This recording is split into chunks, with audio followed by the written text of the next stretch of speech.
Yo voy a leerles dos textos breves.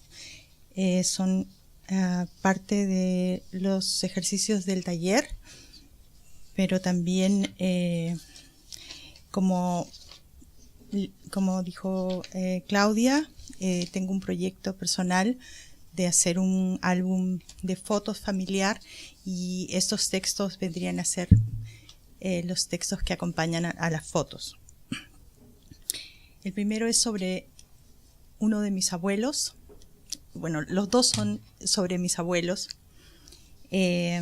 pero están escritos en estilos muy distintos. Bueno, voy a empezar con él. Aquí está. Mi abuelo materno llegó al Perú en un barco que salió de Guangzhou a fines del siglo XIX. Dejó atrás a sus padres y hermanos, una familia que ya había sido desplazada hacia el este de la península de Huwen a raíz de la rebelión de Taiping. Tenía 15 años cuando se embarcó, después de entregar a sus padres todo lo que le habían dado como adelanto por 5 años de trabajo. En su contrato estaba previsto que al cabo de esos años tendría derecho al viaje de regreso. No volvió a pisar China ni a saber de su familia.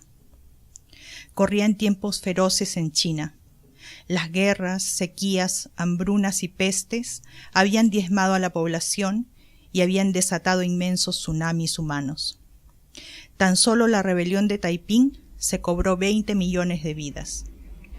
Mientras tanto, en el Perú, las pujantes haciendas de la costa peruana sufrieron un duro revés con la abolición de la esclavitud. Había que encontrar con urgencia otras fuentes de mano de obra barata para sustituir a los esclavos negros. Los avesados traficantes y contratistas no tardaron en ver la oportunidad y apuntaron sus proas hacia China. La travesía hacia el Perú, 10.000 millas marinas que se surcaban en cerca de 120 días, no la sobrevivían muchos. Las condiciones de hacinamiento y las raciones eran infrahumanas, a tal punto que muchos barcos chineros perdieron gran parte de su cargamento humano en sangrientos motines, brotes de cólera y suicidios masivos. Al llegar al Callao, al inmigrante chino se le despojaba de sus pertenencias y hasta de su nombre.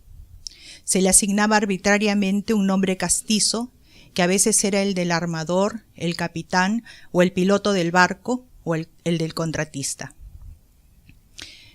Mi abuelo sobrevivió su contrato en una hacienda algodonera. Muchos culíes caían en la desesperación, recurrían al opio para soportar las largas jornadas y los tratos despiadados de los capataces. Muchos se suicidaron cuando empezó a correr el rumor de que un chino, al suicidarse lanzándose al fondo de un pozo, podía resucitar en China. Al terminar su contrato, mi abuelo se casó con una mestiza peruana y se asentó en San Vicente de Cañete, al sur de Lima. A los hijos de los inmigrantes chinos se les llama tusanes. Los tusanes de la época de mi madre, por lo general, no hablaban chino y hacían lo posible para ocultar o disimular su ascendencia. No es de extrañar, porque había entonces una discriminación desenfrenada contra esa raza. Tardíamente me aventuré a empezar a estudiar el chino, pensando que mi sangre me haría más fácil la tarea. Por lo poco que aprendí antes de darme por vencida, me he animado a introducir unas cuantas palabritas como baba, papá, chipao, vestido de mujer, meimei, hermanita, en el texto.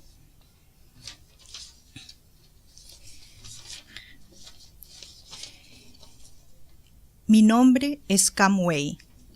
El padre de mis hijos se llama Juan León.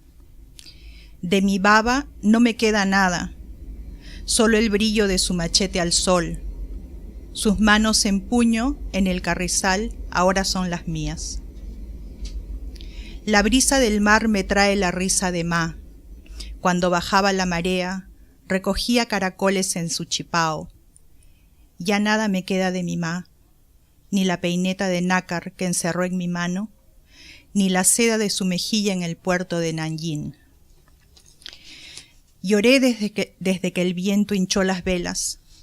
Mis lágrimas se confundieron con el jade de alta mar. Cuando llegué al Callao, el niño y el cerezo no eran más.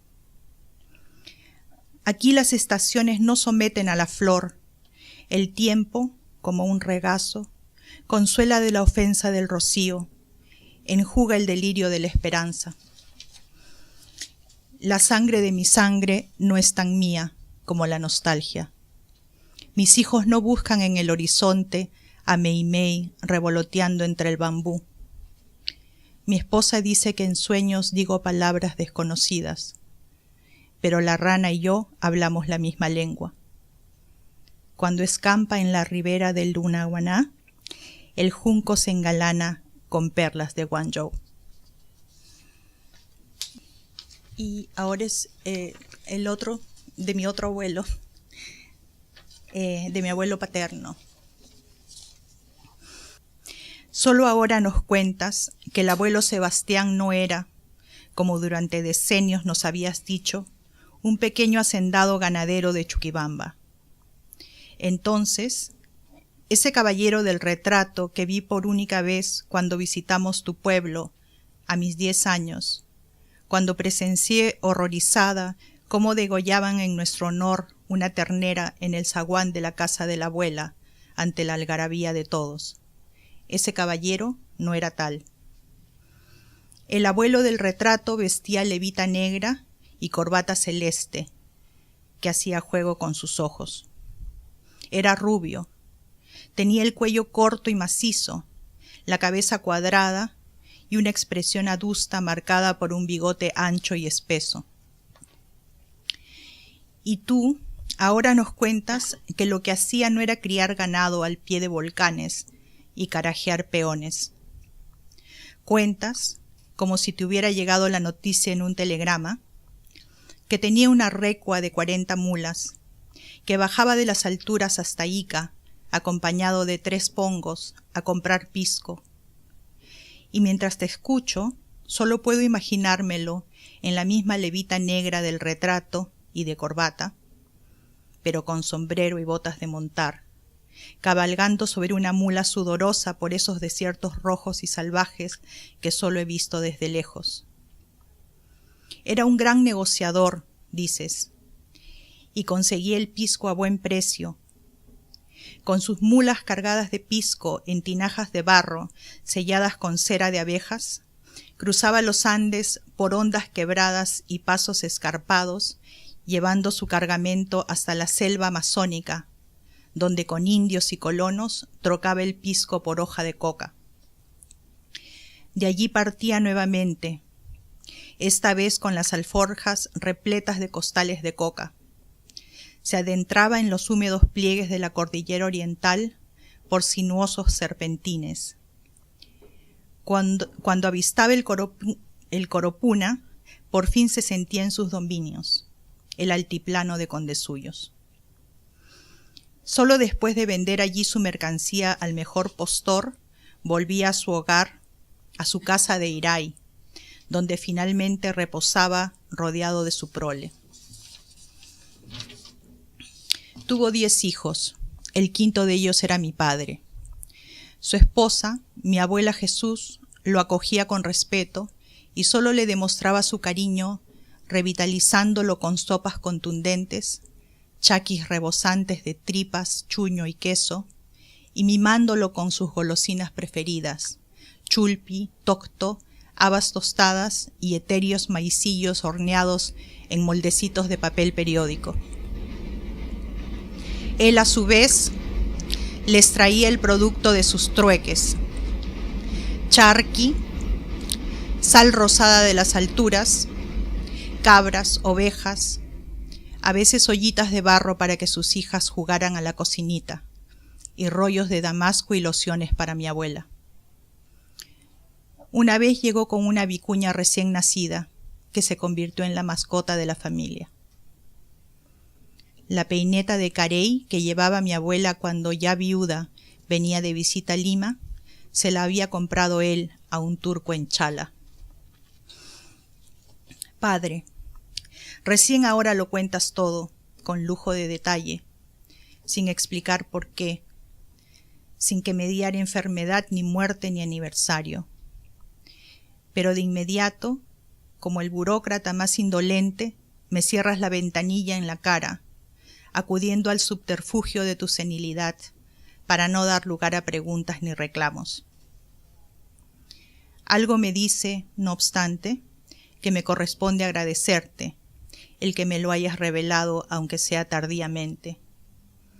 Pero no puedo, porque antes me lo robaste, porque quién sabe si hubiera sido más valiente en los momentos cruciales de mi vida, si hubiera arriesgado más, si hubiera aprendido a partir cuando debía, o si hubiera dado rienda suelta a mi espíritu aventurero cuando todavía no era tarde, cuando aún podía remontar montañas, si me hubieras dejado saber que lo llevaba en la sangre. Gracias.